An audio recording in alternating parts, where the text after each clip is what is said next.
তো আজকে আমি নিয়ে এসেছি ডিমের রেসিপি। তোমরা সবাই কেমন আছো? আমি তো খুবই ভালো আছি। তো এখানে আমি আলুগুলো ফ্রাই করে নিলাম, আর আমি আগে থেকেই ডিমগুলো ফ্রাই করে নিয়েছি। তো তোমরা আমার ভিডিওটা দেখতে থাকো। তো মা এখানে মিক্সার মেশিনে সব মিক্স করছে, আর এখানে দিয়েছে পেঁয়াজ, আদা, রসুন, লঙ্কা সব কিছু দিয়েছে। এখানে দেখো আমি কড়াইতে তেল দিয়েও নিয়েছি, আর এখানে দিচ্ছি দালচিনি, লং আর এলাচ, তেজপাতা সব কিছু দিয়ে এখন একটু পেঁয়াজ দিব।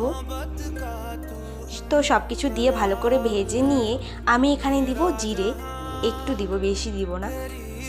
তো এখানে দিলাম টমেটো। তো এখানে আমি দেখো টমেটোগুলোকে ভালো করে ভেজে নিচ্ছি, আর মা যেগুলো মিক্স করে দিয়েছিল সব এখানে দিয়ে দিলাম। এখানে আছে রসুন, পেঁয়াজ, আদা, লঙ্কা।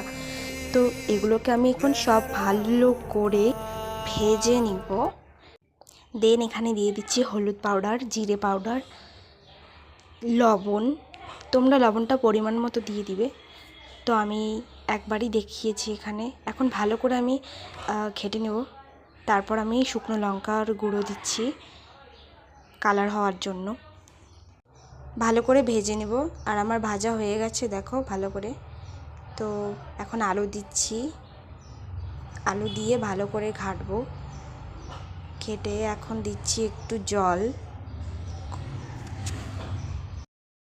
আলু, টমেটো, মশলা সব কিছু ভালো করে কষানো হয়ে গেছে, দেখো খুব সুন্দর হয়েছে।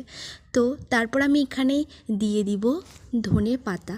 তোমরা চাইলে ধনে গুঁড়ো অ্যাড করতে পারো, আমি সেটা করিনি। তো দেখো ভালো করে আবার আমি ঘেটে নিচ্ছি।